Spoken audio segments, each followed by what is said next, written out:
Today, I'm asking the question, can you beat 7 Days to Die with only lootable gear? Now, before I could even undertake this challenge, there were a lot of things that I had to figure out. The first one being, how do you actually beat 7 Days to Die? There's no endgame boss or huge fight payoff at the end. The game is just all about survival. I did have a couple of options, the first being the leveling system. I could just simply acquire all perks, but that felt cheap and meant that I could literally stay in the easiest biome. There was also the various books that you find, and acquiring all of those, well, would be cheap as well. I could do this all in the pine forest, and I would never really have to venture into the more dangerous terrain. So what would be the goal of this series? Well, the game does have one type of quest system.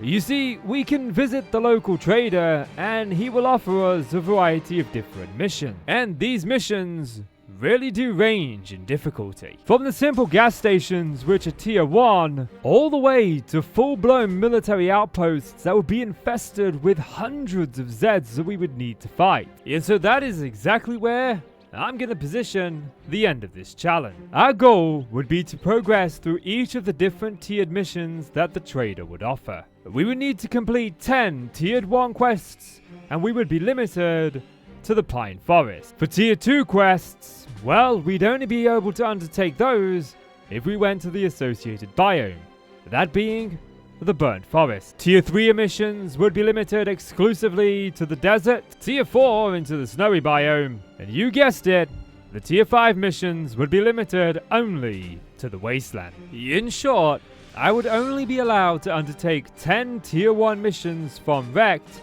before I'd be forced to undertake tier 2 missions from Gen, so on and so forth. And to make matters even more difficult on myself, buildings wouldn't be respawning their loot, so I would be extremely limited in what I was able to find. This would mean that I just couldn't simply farm the same buildings over and over again until I got a good enough weapon that made me feel comfortable moving into the next district. Now, to ensure that there was no abuse, I made the decision that I would use a small map, meaning that my locations in specific biomes would be extremely limited. I would get the 10 buildings that I'd be sent to on missions, and maybe a handful of others here and there.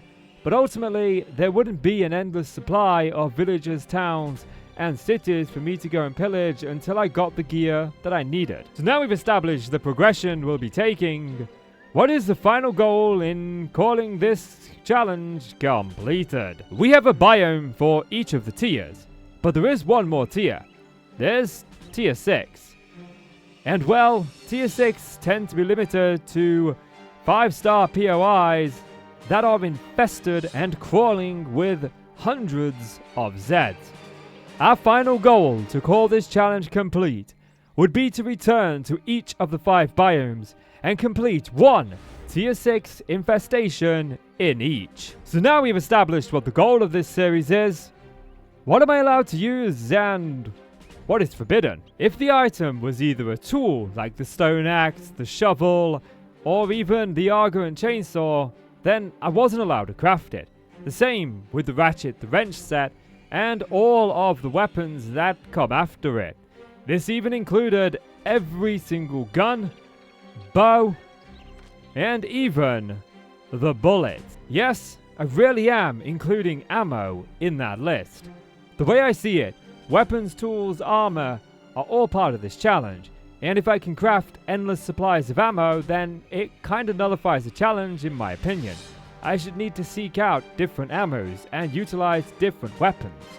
So, I'm making the harsh decision that any tools, weapons, armor, or ammo are disallowed to be crafted. Now, when it comes to stations such as the chemistry station, the workbench, and all of the little nicks and knacks that go in there, well, I'm totally allowed to craft those. It's only gear that I would use to either defend myself or put a zombie down with. The next set of rules would be the in-game settings that I would be playing with. And for this, I had made the executive decision that I was going to customize it quite some. I wanted to make sure this run was difficult and challenging, and this was as much a video for YouTube as it was a personal challenge for me. So I opted to play on Insane. This would mean that I would be facing an insane number of zombies that were insanely difficult, and I would definitely struggle if I wasn't able to find the right gear. The next setting that I wanted to tweak was the 24-hour cycle. This would be 120 minutes. I like my games to be 2 hours in day, and this pertains to my playstyle. The last thing that I was going to tweak would be the zombie settings. Because I was going on hard in insane difficulty and I wasn't able to craft a lot of things, I wanted to make sure that this run was definitely possible. So I made sure that the zombies could only travel at a jog speed at best. Outside of that, I didn't really change much else except for the loot respawn time, which I turned completely off. With all of that said, there is a chance to fail this challenge. Given enough time, yeah, you could easily do what I'm setting out to do. But I want to do it all on one life. If I die, the challenge is failed, and I must go back to the beginning to try again. This means that I don't get unlimited attempts. I've got just the one, and I need to make sure that I can put down all of the Zeds as I progress through the different biomes. We are going to face many perils and many challenges, and I'm not the kind of person who has the time to make an entire challenge video in just one episode. This is the series. We're going to be sticking together as you follow me through the quest to see if I can beat 7 Days to Die on a single life with only lootable gear. So with that said, I've got nothing else to say except let's get rolling. Now I genuinely thought that was it, but as I was putting together the challenge, I had a brainwave. There are mods out for this game, and some of them I think would be incredibly useful. So I decided that I was going to balance the mods. And so, I had just a handful of small mods.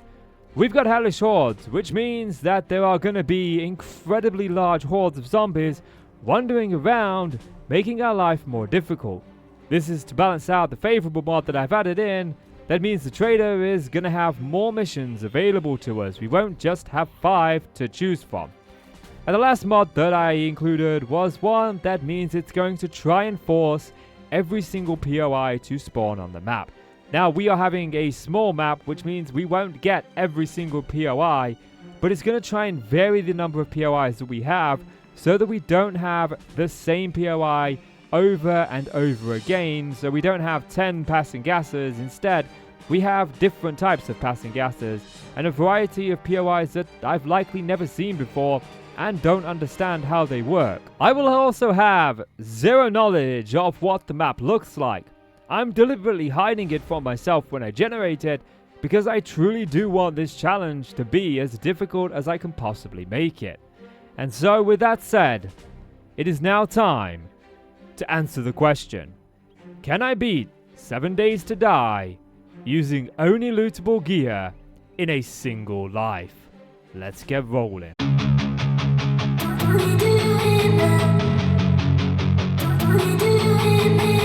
Now the first steps to this challenge would be generating the world, and as I said, I was going to hide the preview from myself. I wanted no knowledge of what this entire world looks like, but I also wanted this world to be challenging, and so I decided that the world size was only going to be 2048, and you can see the rest of the settings here, and we are going to go ahead and generate our world. And then we can go ahead and start up our new game and begin. So first thing, day 1, we'll read the note that the Duke has left for us.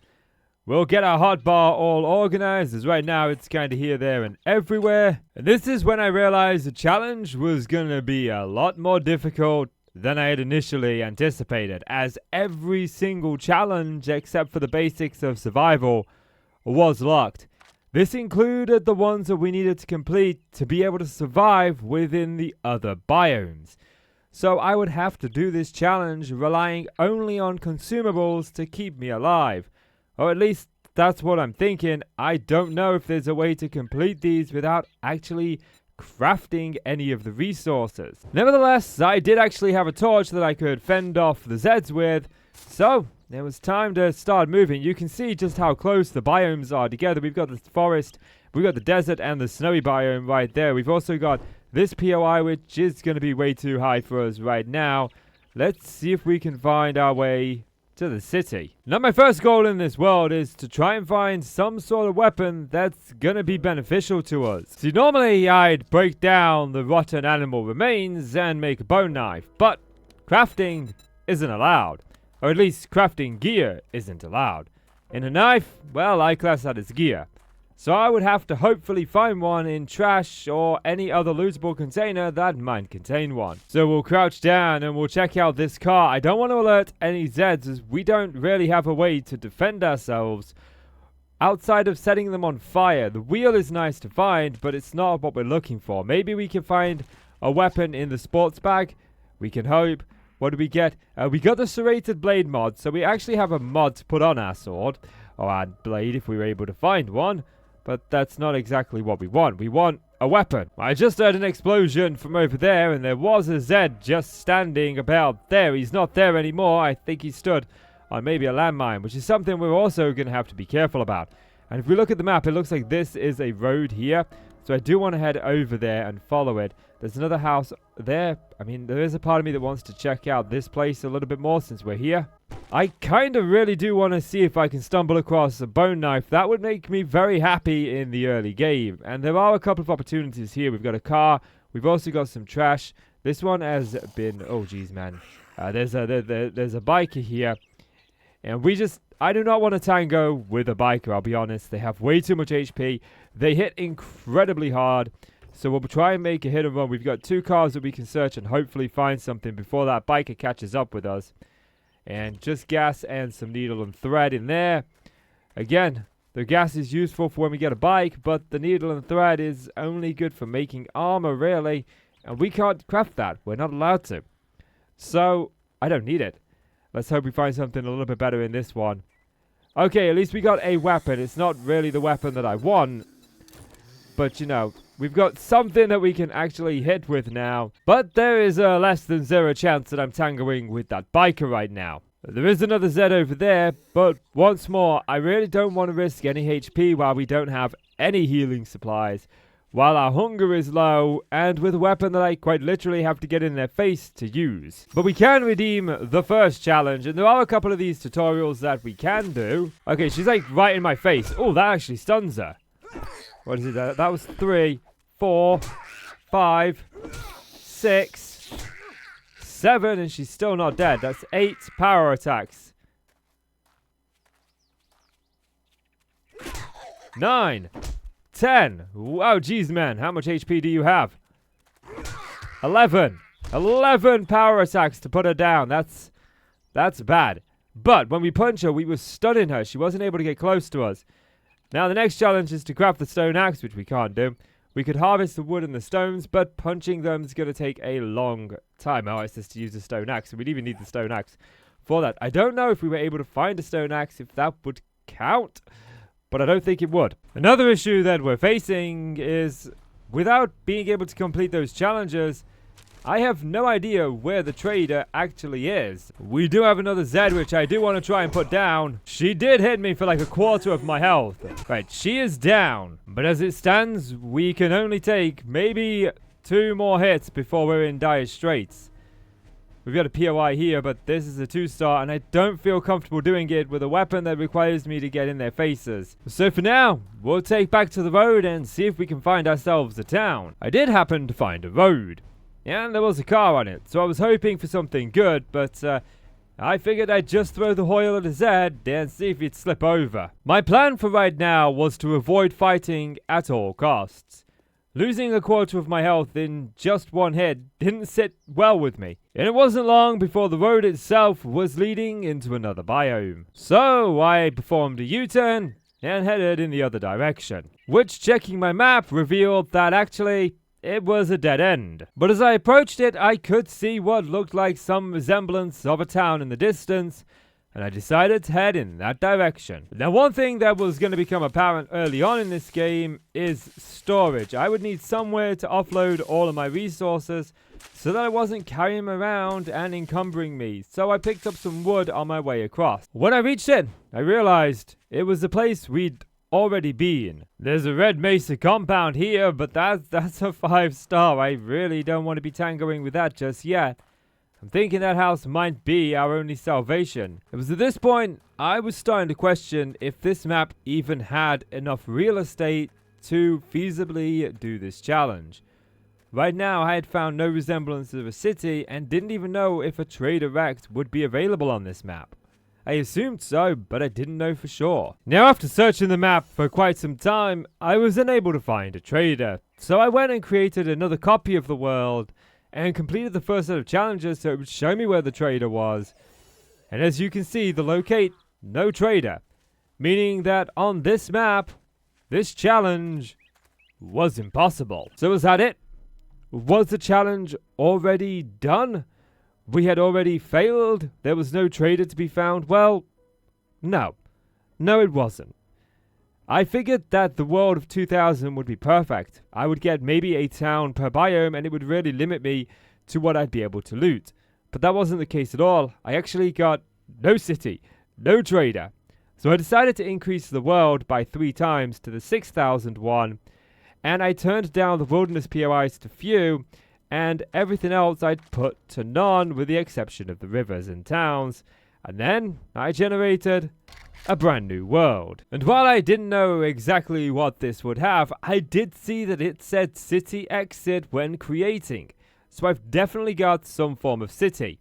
So now it's time to start a new game with all the settings we had in the previous one. So for the second time, I started the challenge, which went swimming as the game decided it was time to put me on the top of a freaking mountain.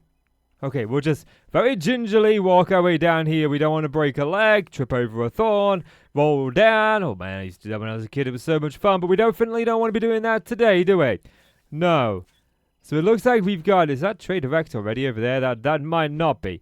But hopefully this map has some traders. We can complete the first challenge again by just simply opening up the map. And a couple of these challenges are doable. And I'll probably pick them up as we go along. But obviously, there's a lot that require us to craft certain things. And that can't be achieved. But picking up my first rock, I actually realized that there was a mechanic in this game I had completely overlooked. We can actually throw the rock at a zombie. We can distract them using rocks. This would be a viable tactic, or at least I assumed it would be. And by the time I had done the plant fibers, it was time to do the axe, which obviously I couldn't do. So I decided to stop tracking it and work my way towards what I hoped would be the town. Strangely enough, we had the exact same building that I'd found in the previous world, which was great because it had a car that we could search. And I was hoping to be able to pull a weapon out of it from the get-go. It wouldn't be anything good, but anything is better than nothing. No, but we did find our first book. We've got another car right here and one more over there that I want to check. I am genuinely hoping that we get something out of one of these. Something is better than nothing. Fuel is nothing. So I did manage to find a stone shovel within a minivan, which was great because it had been looted. Whereas the stone shovel that Rex gives us for the intro quest isn't lootable, it's a gift. And I was going to disqualify that for the sake of this challenge. So now I could undertake the buried alive missions, but I didn't really want to if I'm being honest. There was one big problem with them, and that was the loot was going to be limited. And I wanted to make sure that the 10 buildings that we did loot within the city, we were able to loot twice.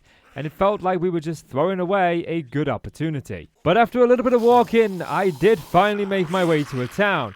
But I had attracted both the attention of a thug and a bow. And I just didn't want to deal with those. But I also didn't really want to waste too much of my hunger and hydration by running. So I decided to pick up a stone and outwalk them. I did stop by the mailboxes as I passed them to grab whatever books I could find. And time permitting, I decided to check out a service truck. There was probably going to be no weapons inside, but the books would be handy. I was kind of hoping for a tool of some description, but alas, we were not that lucky. There was a mow over there, and I decided to try and use a stone trick to see if I could lure it away. I wanted to check out that van, but it seemed like he just wasn't interested in the stone. Maybe he was just having a bit of a delayed reaction, because he did eventually head over there. Jim's Gun Fortress, that might be worth checking out. Let's have a peek inside of this van. Oh, I see you at the corner of my eye there. We gotta make this one quick. We got another shovel. That's useless to me. The next 2 cars along the road provided rotten flesh and just a repair kit, which made me realize that there was one thing I'd overlooked in this entire challenge. Repair kits. Do they count as crafting the weapons, tools, and armor? And in the spirit of the challenge, I don't think that they do. They're just simply repairing the gear. But I wanted to make this challenge fun and entertaining. So I decided that repair kits on gear, weapons, tools, and armor would not be allowed. If the tool broke, if the weapon broke, then I would have to find another one to use. I really wanted this challenge to feel like I was having to use a variety of lootable gear and not just waiting to get the perfect one and using just that one for the entire run. So if I did ban repair kits, it would mean that I would have to use a variety of different weapons, tools, and armor, and I wouldn't be able to simply use a really good one that I found in a really random place. As I approached the school, there were a lot of vehicles here, and I kind of wanted to loot them all, so I decided against my better judgment that I was going to spade it to a Z. And after more hits than I want to admit, she did eventually go down. But all I found was another repair kit and 2 more in the bus, and the rest, well, was just junk. Now, before I brought my first episode to an end, I really did want to find the trader. I wanted to ensure for a fact that they were on the map. Given the size of it, I'm going to assume that they are, and I know they prefer to stick to the outer edges of the city. So I'm making sure that I check every corner of the city first. I have managed to find a little bit of an army camp, and this is not wise. Not wise, but we might actually be able to find some sort of weapon here. Let's see. There's landmines everywhere. These tend to be a 0 star, so we shouldn't face much resistance.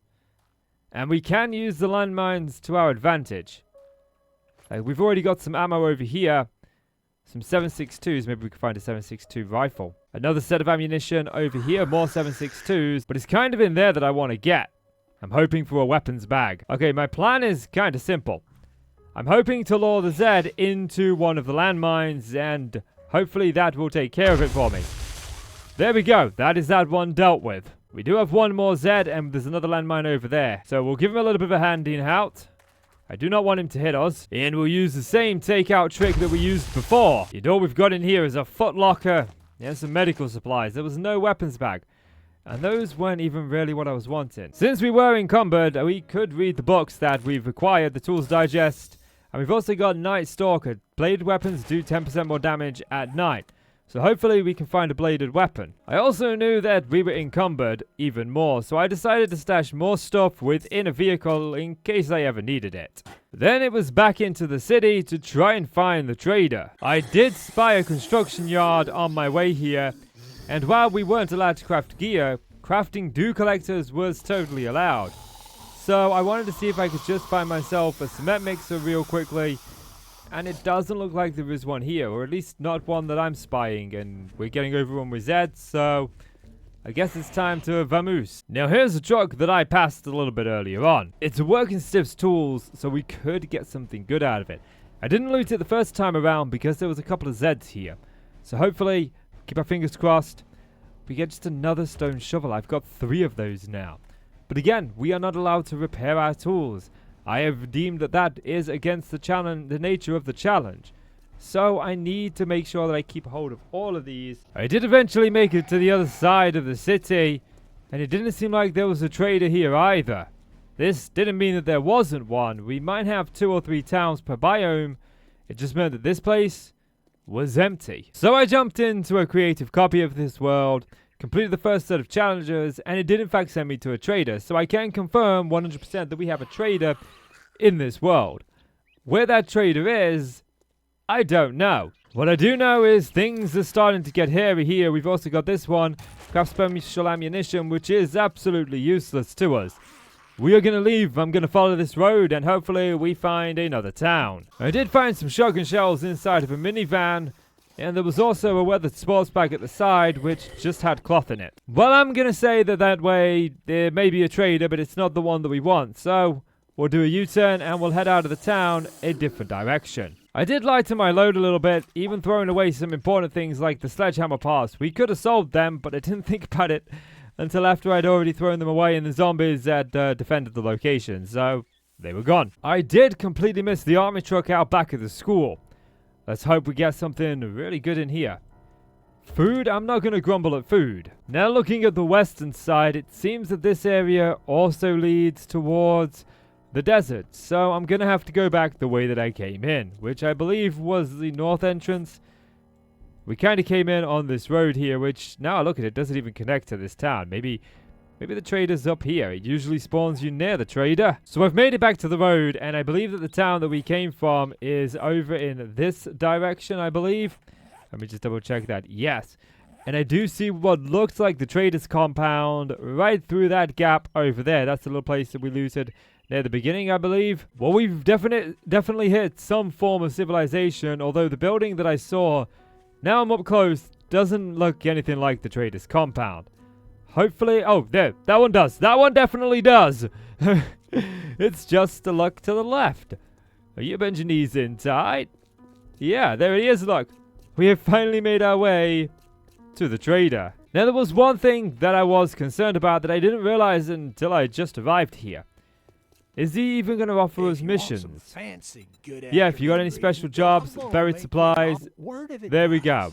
Next time. There we go. I think for now, what we need to do is craft up a storage container so that we are not encumbered. And we're probably going to live just outside of the trader for now. I don't anticipate building an actual base in this world. It is a challenge world. We can put everything away there. Make sure that we've got a little bit of weaponry on us. That should do as well. We've got the food.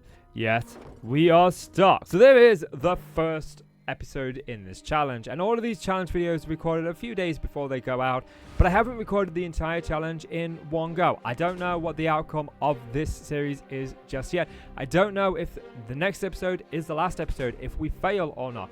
I don't know yet. It's all up in the air and it's all questions, and that brings me to just something I want to talk about at the end of this video, because there's a couple of things that I just didn't take into account when I put this challenge together. First of all is those initial set of challenges.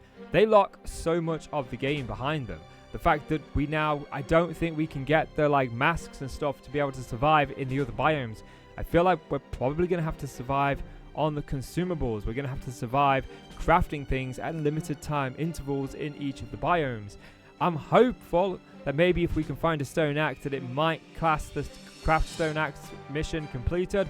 But I'm not holding out hope. I've never tried that before, so I have no idea if that's going to be effective or not. But ultimately, I think that we're going to be stuck using consumables to survive a lot of the later game, which is going to make things a lot more difficult because we're going to have to manage something that we ordinarily wouldn't have to manage for more than just a couple of missions. And that also brings me to missions, to lootable locations, because I definitely wanted to make sure that this challenge was a challenge and not something that was easy. I typically play in a 16 by 16,000 world, insanely big. There's loads of cities, lootable places everywhere you turn, but that's for a long-term, long-planned world. With this, it's a challenge world, and if I had that much space, then I could just go to all of the cities, hit up things like shotgun messiahs, police stations, buildings that are going to have good weapons, and grab them, and then the challenge would just be easy because I'd have a pretty much infinite number of locations to go looting in. And I didn't want to do that. I wanted to make sure that when it came to looting buildings that we were really genuinely challenged by what we were doing. We only get to loot a building once, except for 10 in each biome. 10 in each biome, we will get to loot twice, as when you do the trader missions, it does respawn them. But we are limited to being able to only do 10 of the equal tiered missions within that associated biome. So we're only going to get 10 tier 1 POIs within the pine forest that we are able to loot twice. And we really do need to think about what those are going to be.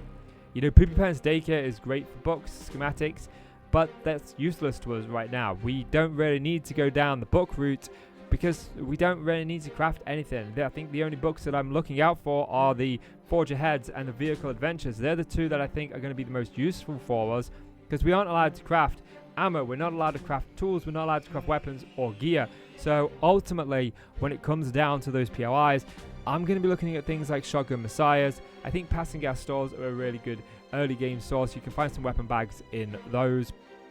and Moe's groceries because food's going to be essential.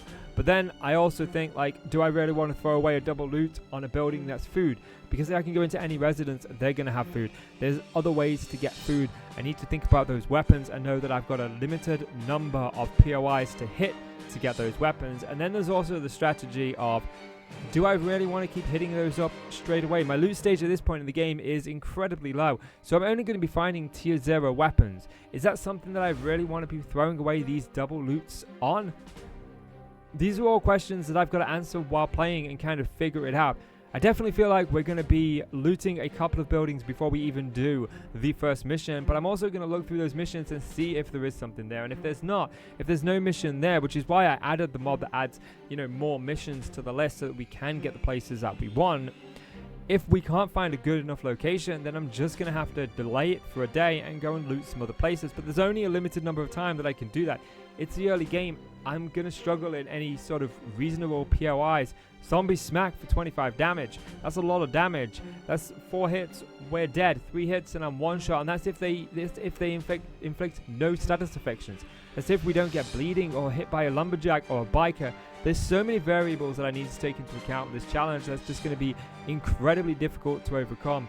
And why I decided to say no to the repair kits, sort of looking back, I was like, I should not have said no to that. But even if I could change my mind now, I wouldn't change my mind because I want this to be a challenge. I want to try and challenge myself to see if I can do this with these strict set of rules.